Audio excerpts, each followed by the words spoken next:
Bonjour, bienvenue sur CryptoLi. J'espère que vous allez bien aujourd'hui. Alors, sans tarder, comme d'habitude, on va aller voir le prix du XRP qui est à 1,53$ en hausse depuis 24 heures de 9,6%.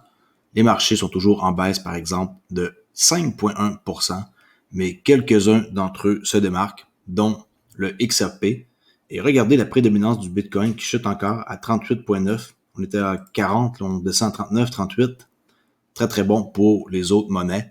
On peut voir ici que tout est rouge, mais Cardano et XRP s'en sortent bien à l'instant même.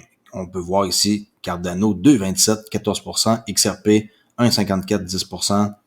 Les deux-là, ils performent présentement. Est-ce qu'il se passe quelque chose qu'on ignore? Je sais pas. Ça, seul Dieu le sait. Alors, même si vous me demandez qu'est-ce qui se passe, CryptoLi, je ne sais pas plus que vous. OK? Bitcoin, 47 613.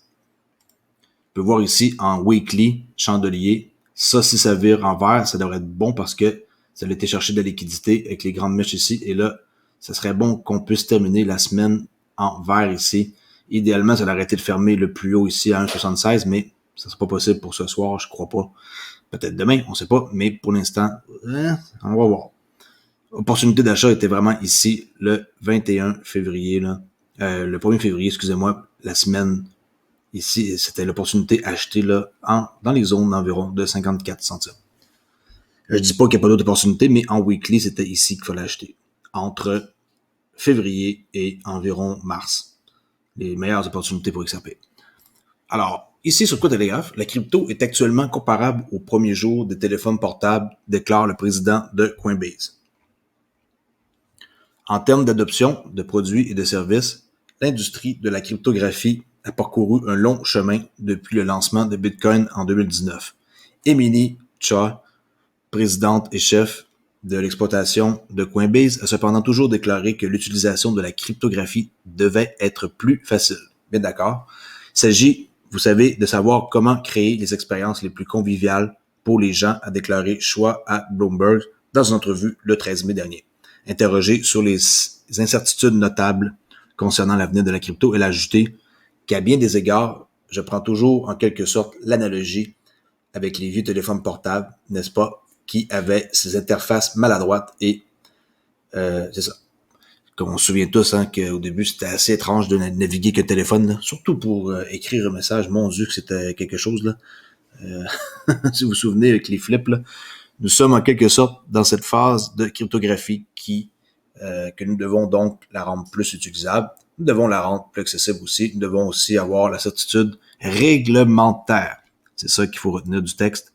Certitude réglementaire que pour certaines personnes quittent les coulisses. Bon, OK. C'est ça. Fait que tant que ça ne soit pas réglementé, c'est sûr et certain que les gens ils vont toujours avoir un doute. Puis c'est pas tout le monde qui sait qu'on peut mettre des cryptographies dans des endroits là, comme PayPal et des choses comme ça. Il faut vraiment que ça soit réglementé pour qu'on se sente en sécurité et qu'on n'ait pas peur de mettre notre argent à quelque part sans se faire voler. Ici, Diginex Arm devient le premier dépositaire de crypto autonome approuvé par le UK Financial Watchdog, qui est le gardien de sécurité, là. On peut voir ici que la firme espère que l'approbation de la FCA, Financial Conduct Authority, là, en Angleterre, la rendra plus attractive pour les investisseurs institutionnels. La ville du Dakota du Nord accepte désormais la crypto-monnaie pour les paiements de services publics. Et aux États-Unis, la ville de Williston du Dakota du Nord a officiellement commencé à accepter des crypto-monnaies comme Bitcoin pour les paiements d'utilité via BitPay. Très bon endroit pour mettre de la crypto-monnaie si vous voulez mettre ça sur une application. Très, très fiable, pas de problème, là.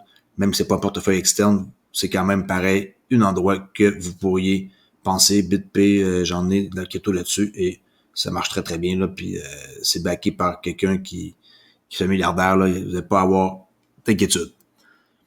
OK. C'est tout. Je ne vais pas en faire une plus grande nouvelle, juste pour vous dire que maintenant, on peut payer là-bas, dans la ville du Dakota du Nord. Le Royaume-Uni devra probablement émettre une monnaie numérique, déclare le vice-gouverneur de la BOE, Bank of England. Le vice-gouverneur de la Banque d'Angleterre a fait valoir qu'avec la possible augmentation d'acteurs non bancaires émettant de la monnaie, l'argent public sous forme numérique pourrait servir de point d'ancrage crucial pour la confiance dans l'argent en tant que convention sociale. Un autre article très intéressant ici sur Cointelegraph qui font vraiment une bonne job. Je vous dirais que leur site, là, c'est quasiment un de mes préférés. La banque d'investissement centenaire Cowen proposera des services de garde crypto sur de Daily Hold. La banque d'investissement américaine Cowen Incorporée envisage de proposer des services de garde. Encore une fois, c'est un mot qui revient depuis quelques temps, le service de garde, custody en anglais, là, service de garde. Pour les hedge funds et aux gestionnaires d'actifs. C'est ceux qui vont commencer par les hedge funds puis les gestionnaires d'actifs avant d'offrir ça aux clients particuliers, c'est sûr. Eux, leur job, c'est pas d'essayer d'avoir des particuliers qui mettent 500$ là, en Bitcoin. Là, ils vont essayer d'aller chercher les gros riches en premier. Et par la suite, les gens qui sont moins fortunés vont pouvoir faire affaire avec des banques et des endroits qui vont accepter de garder notre argent en sécurité. Alors, c'est une firme qui est vieille, qui date de 103 ans, et elle va mettre l'argent en sécurité pour les gens riches. Le partenariat permettra à la banque d'utiliser les solutions fournies par la plateforme de conservation, écoutez bien ça, et de règlement de niveau institutionnel pour les actifs numériques Standard Custody and Trust Company, une filiale de qui? Polysign. Oh, yeah. Polysign avec David Schwartz, Arthur Brito, et vraiment qui ont été dans l'ombre depuis quelques années, mais maintenant ils ressortent. Et on sait très bien que ça ici, c'est à prendre en compte pour le futur système là, financier, puis le XRP et tout, et l'argent qui devrait passer dans ça pour garder de façon sécuritaire tous les sous de bien des institutions. Alors, Polysign, s'il y en a qui connaissent pas ça, c'est vraiment un truc que vous devriez vous intéresser. Ici, il dit que ils ont également investi 25 millions de dollars dans Polysign, chose que j'ignorais, qui fera partie de la levée de fonds de 53 millions de dollars pour soutenir le développement d'applications institutionnelles de la blockchain. Cardano enregistre 17% de gains pour atteindre un nouveau record absolu. Bon, c'est plus 2.18 là. Juste que l'article là, on s'entend que c'est pas à jour de 2 heures, là. Mais on l'a vu tantôt que Cardano était en hausse de 14% pour 2,27. Ça veut dire que Cardano, présentement, si on regarde leur all-time high, 2,28 viennent effectivement d'un nouveau record. C'était il y a 11 heures à 2,36. Et là, bon, on a redescendu un peu à 2,28. Mais je crois que leur graphique est vraiment très intéressant. On voit que ici, il y a eu quand même des mouvements assez impressionnants, là, des hauts, des bas, là. Mais par la suite, ça s'est vraiment, là, quelque chose, ça l'a cassé ici. On était parti, puis on voit que c'est rien. Qu'est-ce qu'il avait atteint ici en 2018, là. Tout qu'est-ce qui était les anciens plus hauts, vous voyez que ça fracasse. Oui, il y a quand même de la restriction un peu, là, dans les anciens plus hauts, quand on relit ça. Mais pour le XRP aussi, je ne pensais pas qu'ils vont avoir pas de la misère à fracasser leur 3,41, là. Et par la suite, ça va faire pareil, ça va exploser par le haut, sans aucun problème, pour aller fracasser ça, qui va devenir un support. Une ancienne résistance qui devient un support d'analyse technique, comment simple, de base. Puis on voit le volume aussi, là, qui est très élevé. Regardez avant, il n'y avait pas de volume ici, là, c'était pratiquement nul, là. Petite affaire ici, en juillet 2020, là. Sinon, c'est vraiment ici que ça a commencé à décoller. Avec le pic qu'on peut voir à cet endroit-là. Si je grossis, on pourrait savoir la date. Qui est... Et oui, et le top 5 crypto-monnaies, là, pas de problème pour ça. On sait très bien que avec qu'est-ce qu'on peut voir là, que Cardano est rendu en numéro 4. OK. Ensuite, qu'est-ce que je vais vous montrer sur theweek.com? En quoi qu'un homme de Rhode Island, aux États-Unis toujours, a vendu un terrain vague à Providence pour 150 000 Doge. Vous avez bien compris. Il y en a qui sont tannés que je parle de Doge dans mes vidéos. Je vais vous dire une affaire. Moi, je vais avec les tendances. Si présentement, il y a une forte tendance sur cette monnaie-là, ben j'en parle. Simplement parce que les gens veulent savoir qu'est-ce qui se passe.